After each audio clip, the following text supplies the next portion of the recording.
এই সল্টলেকের সুকান্তনগরে app bike চালক আটক হলেন, গ্রেফতার হলেন, কারণ ভিনদেশি মহিলা শ্লীলতাহানির অভিযোগ।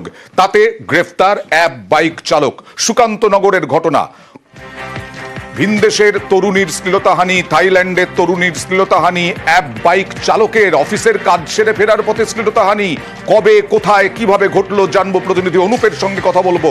অনুপ, ভিনদেশের মহিলাকে এক তরুণীকে শ্লীলতাহানির অভিযোগ। একেবারে থাইল্যান্ডের বাসিন্দা, কর্মসূত্রে তিনি সল্টলেক সুকান্ত এলাকায় থাকেন। কিন্তু পিকনিক করতে গতকাল যখন অফিস থেকে বাড়ি ফিরছিল, ঠিক সেই সময় কিন্তু বাইকে করে তিনি রাইডারের বাইকে করে তিনি আসেন সুকান্তনগরে। তার পরবর্তী ক্ষেত্রে 72 টাকা ভাড়া হলে তিনি যখন না দিতে পারেন, তিনি জানান যে হেলমেট দিকে পড়ে যাচ্ছে, তার বাড়ি থেকে ভাড়া নিয়ে এসে তিনি দেবেন।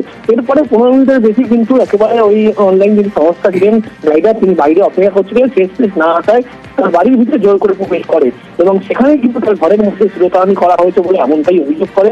এরপরেই পুলিশের কাছে লিখিত মর্মে অভিযোগ দেওয়া হয় এবং তাকে খুব প্রস্তাব দেওয়া হয়েছে বলে এমনটা কিন্তু ভিনদেশে থাইল্যান্ডের বাসিন্দা তরুণী তিনি কিন্তু অভিযোগ করেন। ইতিমধ্যেই পুলিশের পক্ষ থেকে অভিযোগের পরবর্তী ক্ষেত্রে বিধাননগর দক্ষিণ থানার পুলিশ এই অনলাইন সংস্থা অর্থাৎ যে রাইডার তাকে গ্রেপ্তার করা হয়েছে এবং জোর করে ঘরে ঢুকে থেকে শ্লীলতাহানি করা হয়েছে, অভব্য আচরণ করা হয়েছে, পাশাপাশি খুব প্রস্তাব দেওয়া হয়েছিল এমনটাই অভিযোগ করছে। এই মর্মেই পুলিশের পক্ষ থেকে এই অভিযুক্ত যুবককে ইতিমধ্যে গ্রেপ্তার করা হয়েছে, আজকে আদালতে পেশ করা হয়েছে।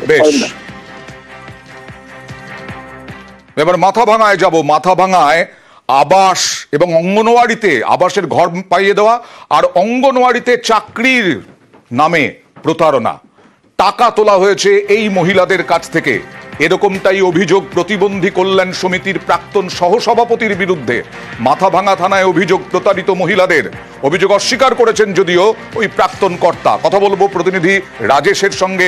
রাজেশ, কতদিন ধরে এই রকম ভাবে টাকা তুলেছেন, কি অভিযোগ করছেন মহিলারা?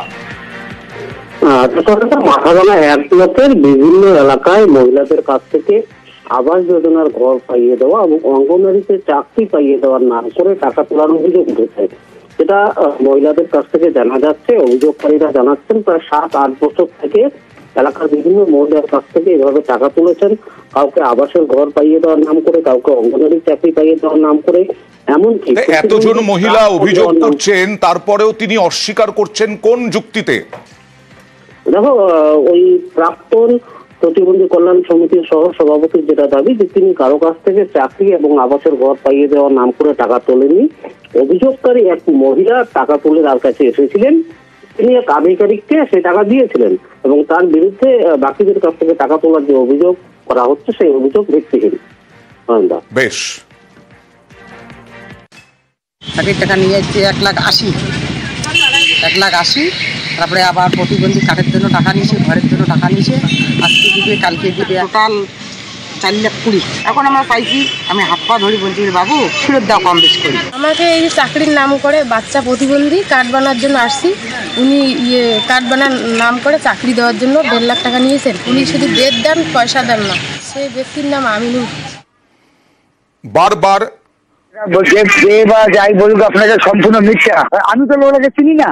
অম্বিকা রায় ডাকুয়া, উনি ওনার মানে তোলার পরে আমাকে বলছে, তারপর 2 জনে আসি অফিসারকে দেওয়া হয়েছে। তারপর আমি ভাবলাম তাহলে গরিব মানুষ, তখন আমার 1 বিঘা জমি বন্ধক রেখে 1,65,000 টাকা অম্বিকার হাতে দেওয়া হয়েছে। ওদের আমি চিনি না, আমার কাছে টাকা দেয় নাই, এটা সম্পূর্ণ মিথ্যা।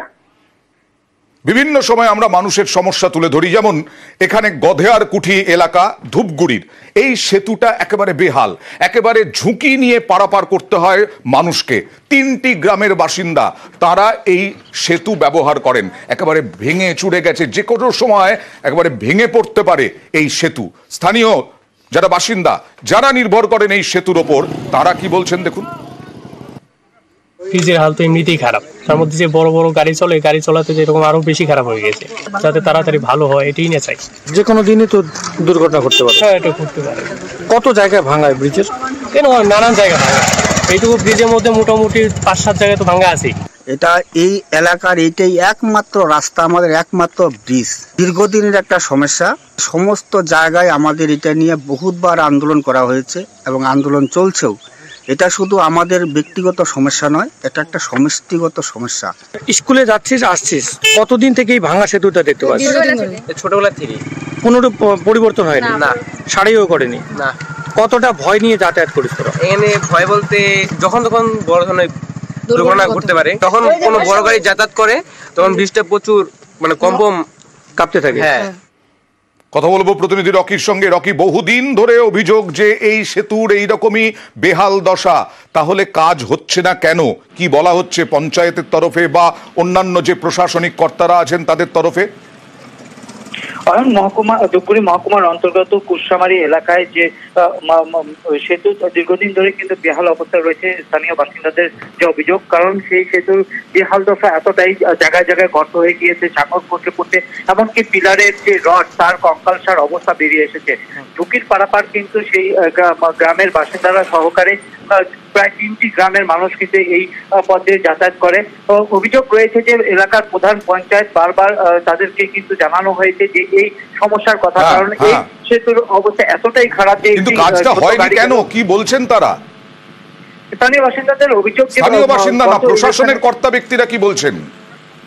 প্রশাসনের আধিকারিকদের মধ্যে আমি মহকুমা শাসকের সঙ্গে যখন কথা বলতে যাই, তিনি জানান যে তার কাছে এই বিষয়ে জানা নেই। তিনি সমস্যার কথা শুনলেন আমার কাছ থেকে এবং তিনি খতিয়ে দেখবেন এবং সমস্যার সমাধানের ব্যবস্থা করবেন। যদিও স্থানীয় বাসিন্দাদের অভিযোগ যে ইলেকশনের আগে এলাকার প্রধান পঞ্চায়েত এবং অন্যান্য প্রতিনিধিরা গিয়ে তাদেরকে আশ্বাস দিয়েছিলেন যে ইলেকশন পার হলে সেখানে কাজ হবে, কিন্তু আজ পর্যন্ত কাজ হয়নি। না, এবার নিশ্চয়ই সংশ্লিষ্ট প্রশাসনিক কর্তারা তারা দেখলেন। নিউজ 18 বাংলায় আমরা বারবার দেখাচ্ছি সাধারণ মানুষের এই সমস্যার কথা, যেটা সাধারণ মানুষ স্থানীয় বাসিন্দারাও বললেন যে তাড়াতাড়ি কাজ হলে ভালো হয়। নিশ্চয়ই হবে, আমরা নজর রাখবো রকি তোমার মাধ্যমে। এর আগে ব্রিজের নিচটা জয়েস ছিল, সেটাকে জেলা পরিষদ থেকে যাই হোক একটা ভালো অংশের কাজ করেছে। তো আপাতত চলার মতো এই ব্রিজটা যদি জেলা পরিষদ নিজস্ব তহবিল থেকে করে দিতে পারে তাহলে আমরা অত্র এলাকার চাষি, কৃষক, ব্যবসায়ী, ছাত্র ছাত্রী সকলেই উপকৃত হব, এটাই আমাদের জোরালো দাবি। এবার সদ্য তৈরি হওয়া একটা কালভার্ট, এটা হচ্ছে রামনগরে, পূর্ব মেদিনীপুরের রামনগরে। এটা ভাঙচুর করা হয়েছে বলে অভিযোগ বিজেপির বিরুদ্ধে। কেন? অনেকে বলছেন কালকে কাঁথি সমবায় ভোটে দুর্মুষ করেছে তৃণমূল বিজেপিকে, আর তারই প্রতিশোধ নিতে এই কালভার্ট নাকি ভেঙেছে বিজেপি। কথা বলবো প্রতিনিধি পঙ্কজের সঙ্গে। পঙ্কজ, কেন হঠাৎ বিজেপির বিরুদ্ধে অভিযোগটা? এই কালভার্টকে ঘিরে সমবায় ভোটের এর জের কেন বলছে তৃণমূল?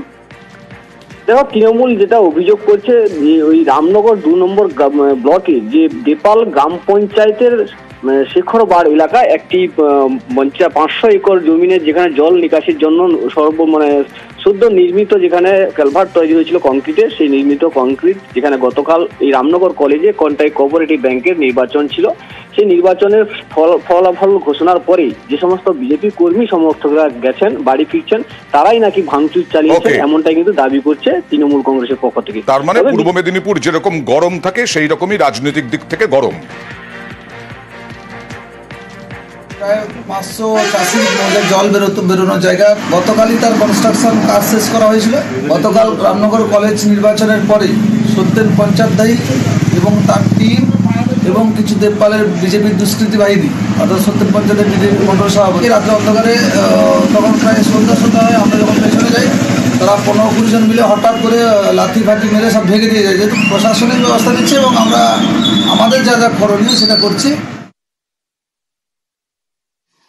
আমরা রাষ্ট্রবাদী দল, রাষ্ট্রের প্রত্যেকটা সম্পত্তিকে বাঁচানোর জন্য আমরা বদ্ধপরিকর।